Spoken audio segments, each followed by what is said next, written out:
supposedly committed suicide in 2019, August 10th. So he was born in 1953.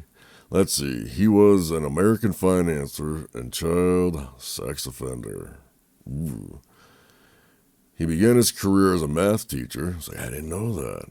At the Dalton School before entering the banking and finance sector. Over several decades, he made much of his fortune providing tax and estate services to billionaires and cultivated an elite social circle of prominent individuals. So, the list? Where's the list? So, in 2008, he was convicted of soliciting a minor for prostitution and was indicted in 2019 for sex trafficking minors in the 2000s. He died in custody, awaiting his trial. His death was ruled a suicide. But was it? Was it suicide? Alright, so Dalton School. And I'm not going to read everything off Wikipedia. I just kind of grabbed bits that I thought were important to his history. So in 1974, at the age of 21, Epstein started working as a calculus and mathematics teacher at the Dalton School on the Upper East Side of Manhattan. The school's newspaper announced that hiring of Epstein, Donald Barr, who served as the headmaster until June of 74, was known to have made several unconventional recruitments at the time. Although it is unclear whether he had a direct role in his hiring, 3 months after Barr's departure, Epstein began to teach at the school despite his lack of credentials. One parent recalled his son's belief that Epstein was popular with students and the school's young female staff members. Well, how he was 21. What were they, like 18, 17, 19? Anyway, that was said in 2019. Several former students alleged that Epstein paid inappropriate attention to female students, and that he once showed up at a student party, although he didn't make any physical contact with anybody. Probably just, creeper before creeper was invented. Let's see. In early 76, Epstein attended an art event where he bumped into a Dalton father who worked on Wall Street. The man thought Epstein was wasting his time at Dalton, given his knowledge of mathematics, and rang Alan Greenberg. This guy. Anyway, we're talking about Epstein here. Let's see. Greenberg was an executive at Bear Stearns. To recommend a potential hire, the timing was suitable, as Epstein was soon dismissed from Dalton for poor performance. So that kind of gives you the baseline where it got started. So Bear Stearns, they don't exist anymore. There was I think there was a liquidation back in the 90s. No, 2008. All right, let's see.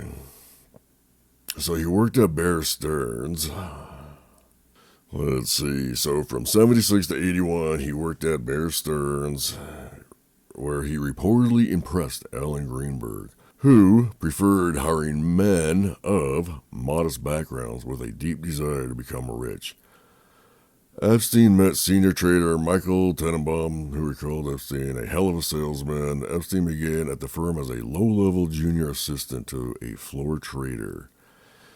In 76, Bear Stearns discovered that Epstein had falsely claimed to have 2 university degrees on his resume.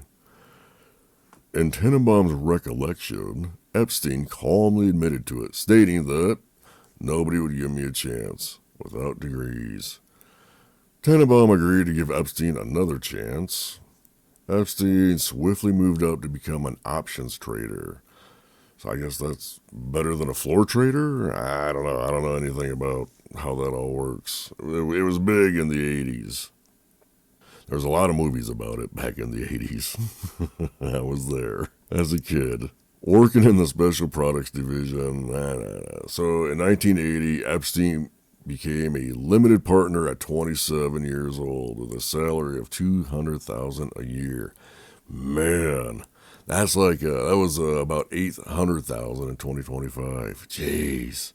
Epstein began advising clients on tax mitigation strategies. Jimmy Kane, a senior partner at the firm and its later CEO, had held Epstein in high regard and introduced him to many of Bear Stearns' wealthiest clients.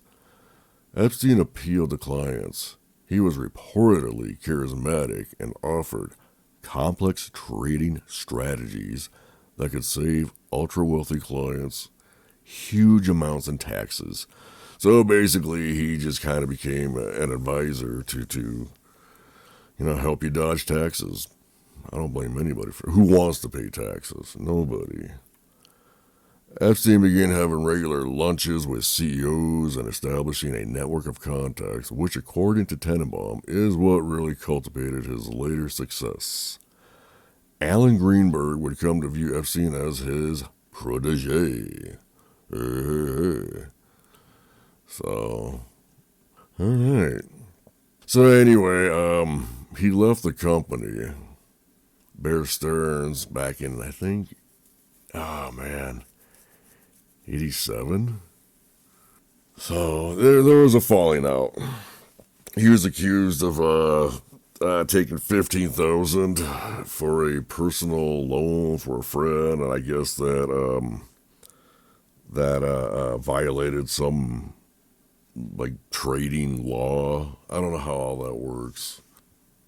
So then, advisor and financial troubleshooter from 81 to 87, he founded his own financial company called Intercontinental Assets Group while at Bear Stearns. So he was already working on something before the fallout at Bear. Let's see. He started a relationship with Paula Heel. She was a well-connected saleswoman and a former Miss Indianapolis in the early 80s. I couldn't really find any information on her. I didn't really dig that deep either. So she's just kind of foot soldier, I guess. Epstein and Heel began taking trips to England. She introduced him to a wealthy defense contractor, Douglas Leese, who had connections in the British government and arms industry. Epstein began spending time in the Leese family's social circle, tutoring Douglas's younger son Julian and accompanying Douglas to meetings with prominent figures while serving as a consultant. So he traveled a lot between the U.S., Europe, and Middle East. So he also introduced him to the financier Steve Hoffenberg. After several years, Epstein's relationship with Leese deteriorated. Leese accused him of misusing his expense account, which he probably, I don't know.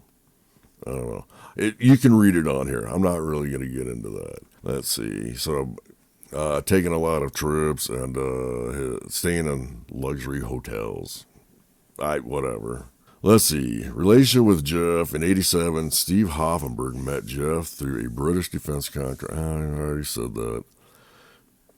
Leese was one of the architects, along with Saudi Adnan Khashoggi and Prince Bandar bin Sultan Al Usaid, and the billion-dollar Yamama arms deal. Jeez. Again, I don't know how that all works out. That was Britain's biggest arms deal ever, earning the prime contractor, BAE Systems, at least $43 billion in revenue between 85 and 07. Leese told Hoffenberg about Epstein. This guy's a genius. He's great at selling securities and has no moral compass. That's probably where his narcissism came in, too. Let's see. Hoffenberg hired Epstein from about 87 to 93 to help with the Towers Financial Corporation. Nah, I don't think that place is around anymore either. No, I can't remember. Let's see. Hoffenberg paid him $25,000 a month and gave him a $2 million loan in 88 that Epstein would never have to pay back. $25,000 a month. Can you imagine that? Oh my goodness. Let's see, in 88, while Epstein was still consulting for Hoffenberg, he founded his financial company, J. Epstein and Company. So I think that's the one that the J. Epstein Company, that's the one that he set up in the islands, at his luxury island, I think. Let's see. The company managed the assets of clients with more than $1 billion in net worth, although others have expressed skepticism about that number, as he was secretive of the clients that he took.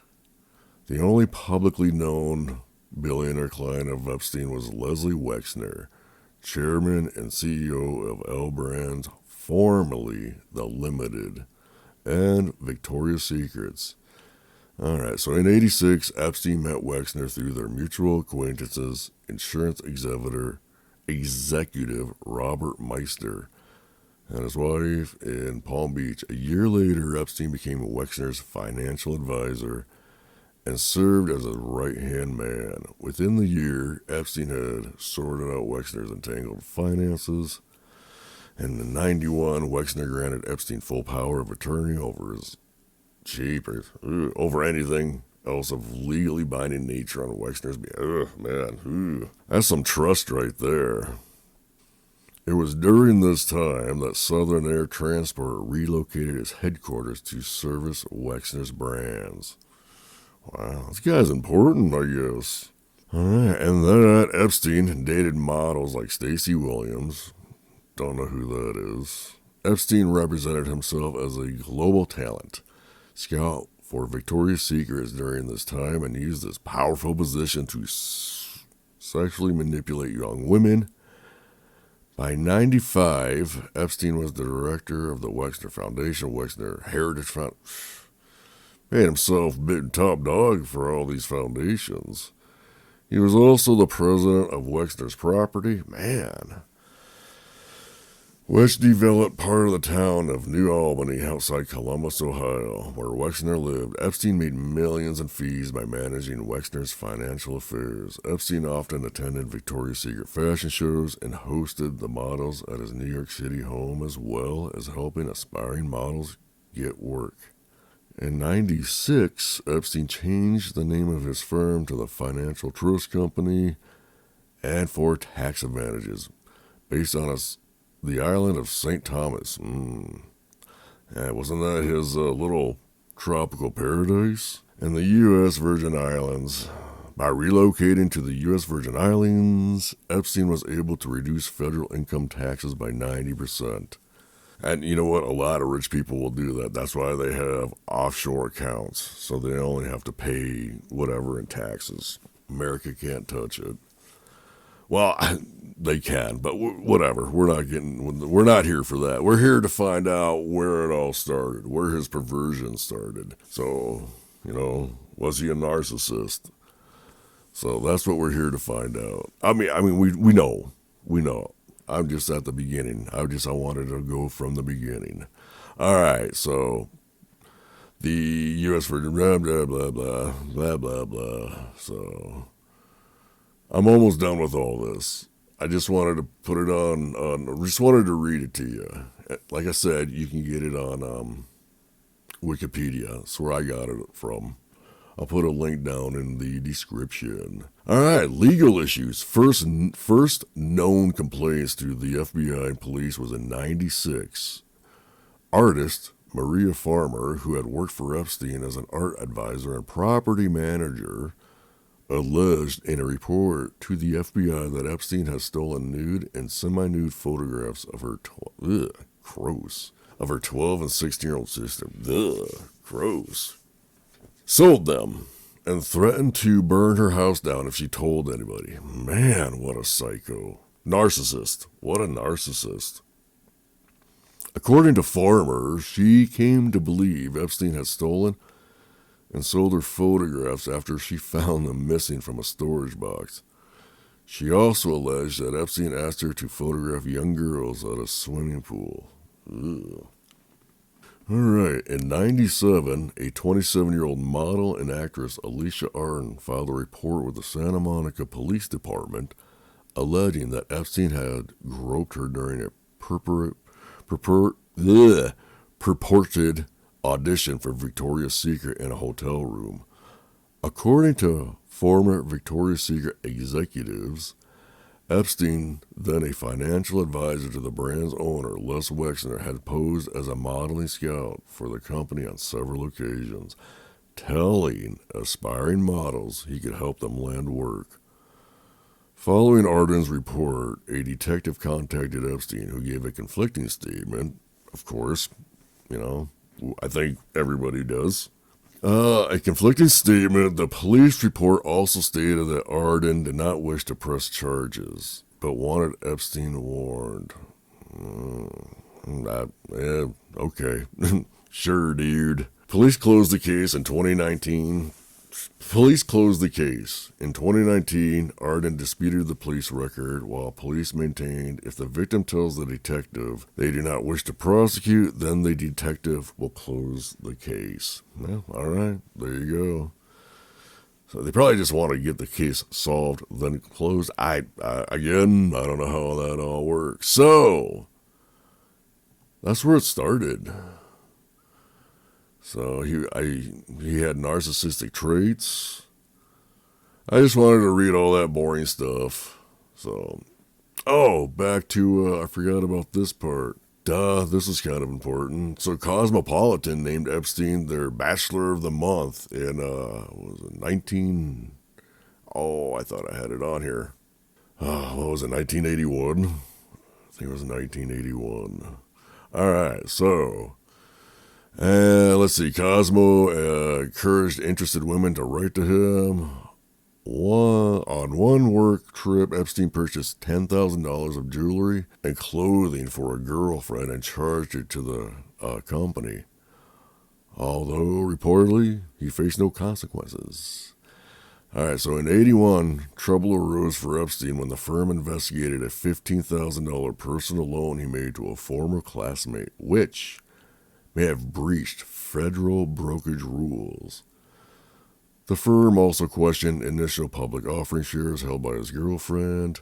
Following an investigation, Bear Stearns fined him $2,500 and placed him on a 2-month suspension. Epstein denied any wrongdoing and resigned from the firm, ending his 5-year tenure, and that's where he became an independent guy. He remained close to Kane and Greenberg, and was a client of Bear Stearns until its collapse in 2008. So yeah, kind of back to that. So I don't know if that's important to how he became what he became. Crazy. And then girlfriend back in 93, Ghislaine Maxwell, like she shared some of the same traits and qualities. Her dad, Robert Maxwell, like information conglomerate, newspaper conglomerate in Britain, London, I think London. So and he was brutal in his business tactics. So we'll get into him a little bit. That kind of tells you how Ghislaine was growing up.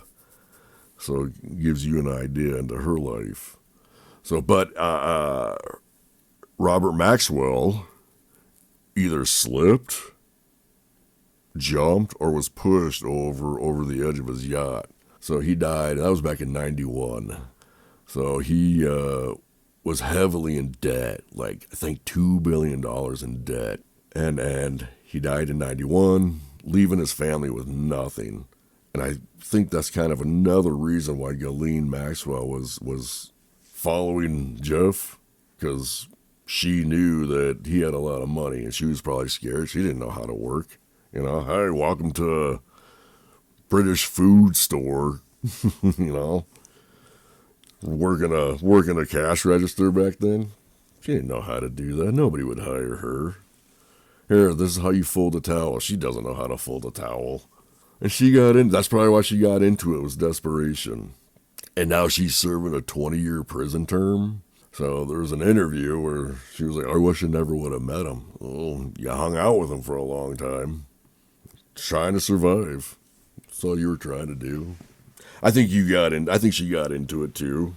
You know, let's talk about her. Well, so I wanted to kind of give you a timeline of how Jeff arose, came about to where how he came about. So he was a financial advisor.